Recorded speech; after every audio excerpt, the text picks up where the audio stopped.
Halo, kembali ke segmen Travel Metal. Okey, untuk episod kali ni aku nak story tentang perjalanan aku, pengalaman aku dan Farasu main show dekat Jogja, Jawa Tengah, Indonesia. Yogyakarta, panjang lah Yogyakarta. So Jogja ni kiranya kalau bagi yang sebelum pergi ke aku punya knowledge aku lah pasal Jogja ni, dia ni dulu aku tak silap aku kerajaan Mataram, kerajaan yang agak besar jugalah dekat Nusantara kan. Dia bagi aku macam kota Jogja ni macam kota culture. So perjalanan untuk Jogja ni dia mulanya kami dapat offer main kat sana dalam satu event tu.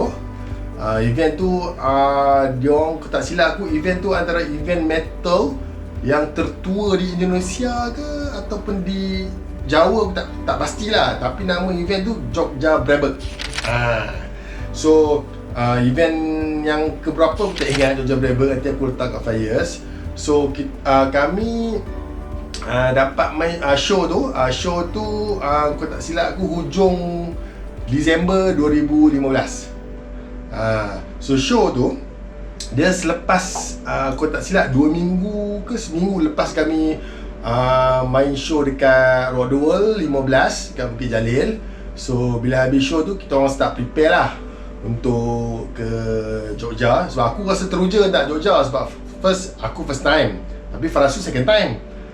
Dulu 2007 dah pernah main kat sana tapi aku tak ada lah. Dan juga first time untuk kami semua kecuali Mus lah. And then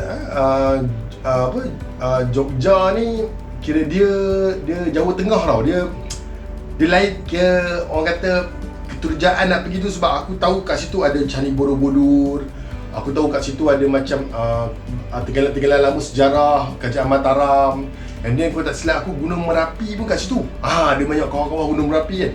So kami semua prepare macam biasa. Untuk ke Jogja ni kami pergi agak ramai. Aku nak kiranya 10 orang tak silap aku. Dalam 10 orang tu Farasu 5 orang. Seorang member aku Nazar ikut, Cikgu Lee, Liza Hariman ikut, dengan seorang lagi member aku Dinkle. Dia band Colburn Force, vokalis Colburn Force. So perjalanan kami bermula macam biasa dekat KLA 2. Tapi dia punya first strike yang kita orang kena kan, masa nak lepas immigration dari Malaysia tu, ditakdirkan Cikgu Lee tak lepas atas sebab-sebab tertentu lah. Tak malas nak cerita lah ni kan, buka aib lah, tak best. So Cikgu Lee tak lepas.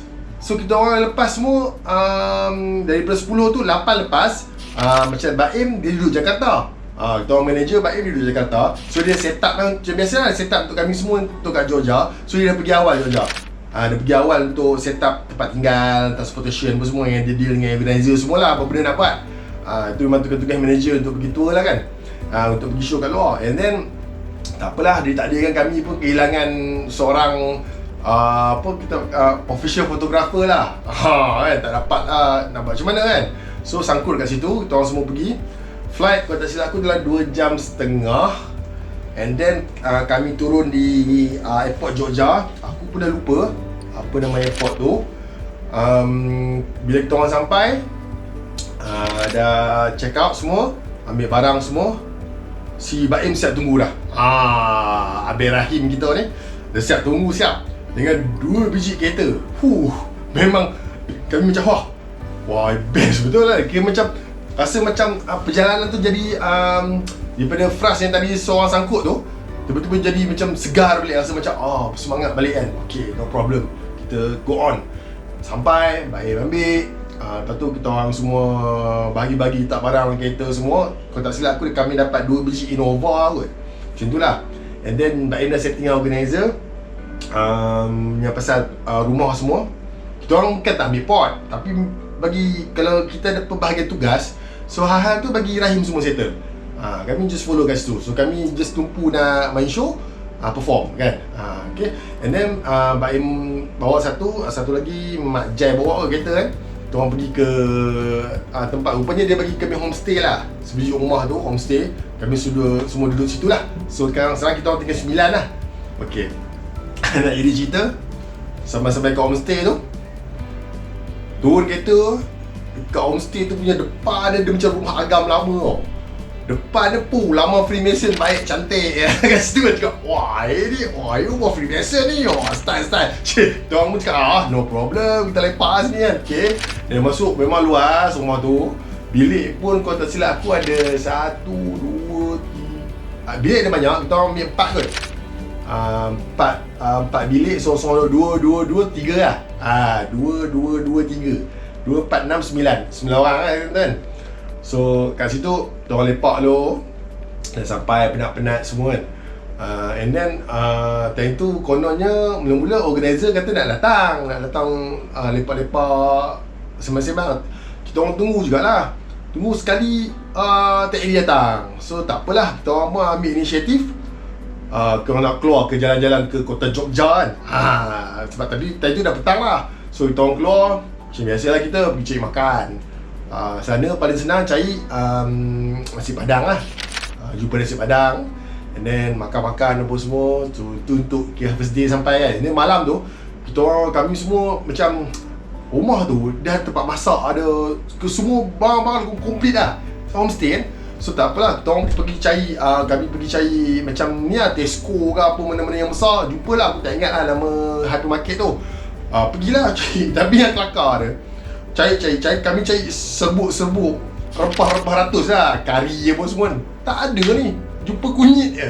Kari lain tak ada, kurma ke, kari biasa kita kari gulai tu, tak ada kan. Oh, macam mana ni? Tak apalah, lain kali beli, asal-asal beli masak lemak aku kan. Tak apalah, beli apa yang ada, lain beli banyak, beli tidbits lah. Beli apa kita panggil tu, kacang-kacang apa semua tu, beli semua. Dan itu orang-orang sana kan, perhati kami macam bukan lain macam tau, macam tengok kami macam diorang makan semua sizing badan tak besar-besar kan. Macam aku, Apai, apa lagi, Syah semua kami agak tinggi, badan agak besar. Diorang perhati tengok kan, aku dengan jambang semua, dia macam dia tapi dia orang mesra lah. Kota Jogja pun best lah, happening lah kan. Tapi dia tak adalah semeriah Jakarta, orang ramai, tapi dia tak adalah nampak too modern ke apa. Dia nampak macam kampung dalam bandar. Oh best, nyaman kan. And then habis semua balik rumah, and then kami semua fikir kan, esok main show lewat. Kalau tak silap aku, jadual kami main third last. Ikut jadual dia kami main dalam pukul 10 malam lah, 10 malam macam tu lah. So sepanjang whole day siang tu memang free lah. Memang free. So kami fikir kan, macam ada tempat yang memang aku nak pergi sangat lah. Memang aku nak pergi ke Candi Borobudur lah. Itu memang aku punya riba dulu lah. Aku daripada kecil lah, aku duk tengok Jogja apa, kota Candi Borobudur punya ni. Memang aku pernah simpan lah benda ni daripada kecil. Memang aku nak pergi one day, aku nak pergi tempat ni.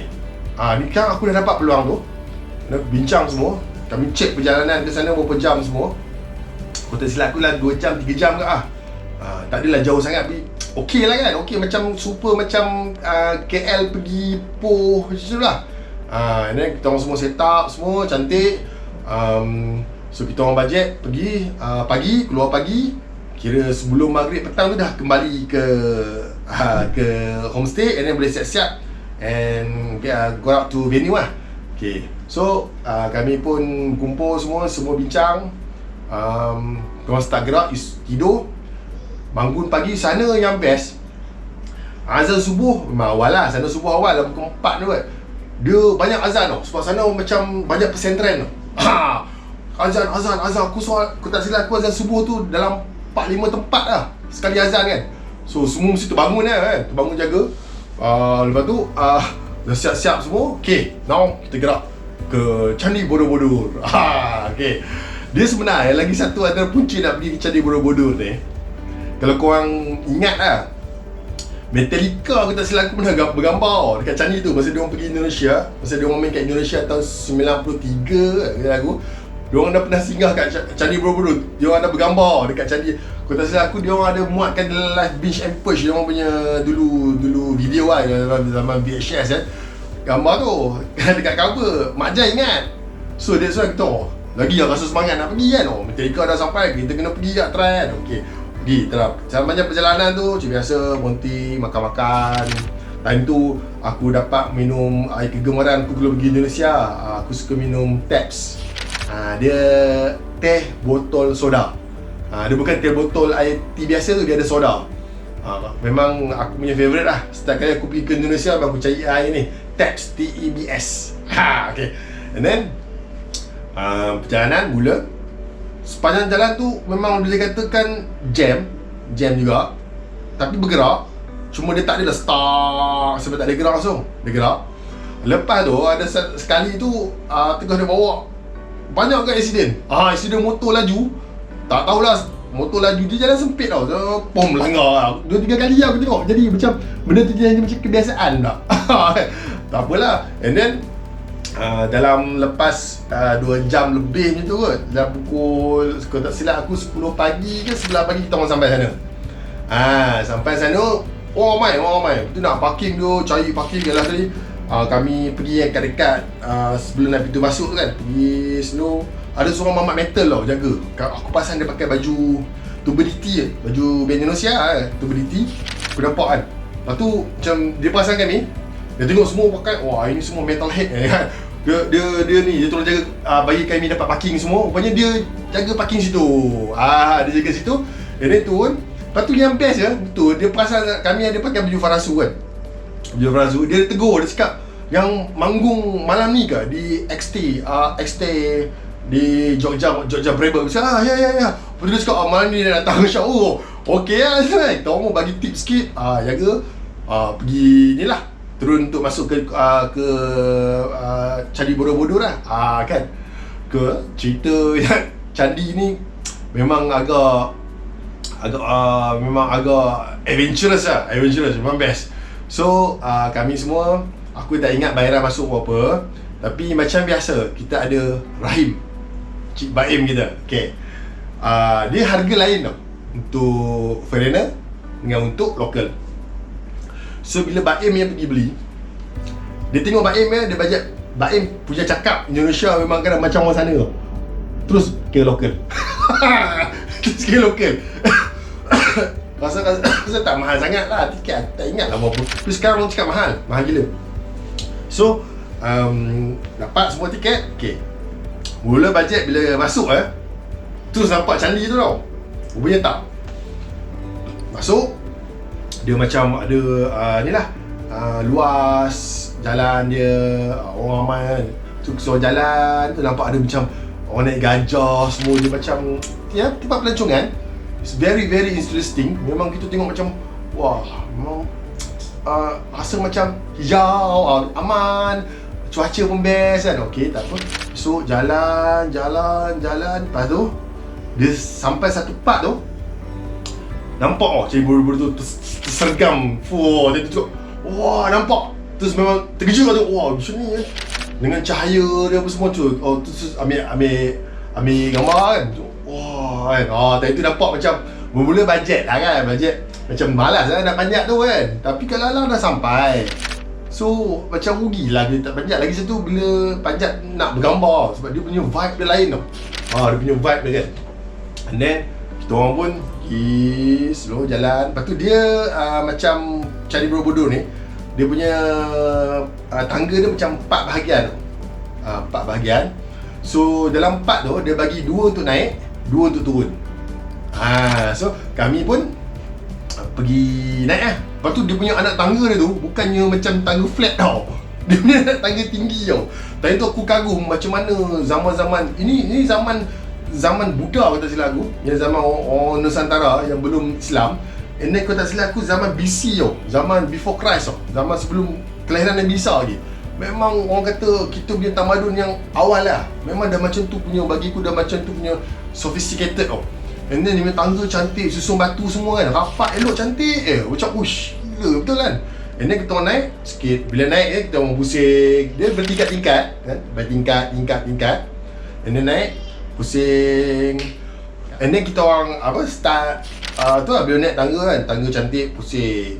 Bergambar. Lepas tu naik pusing ke sini, naik lagi sampai the top, dekat atas. Bila sampai kat atas,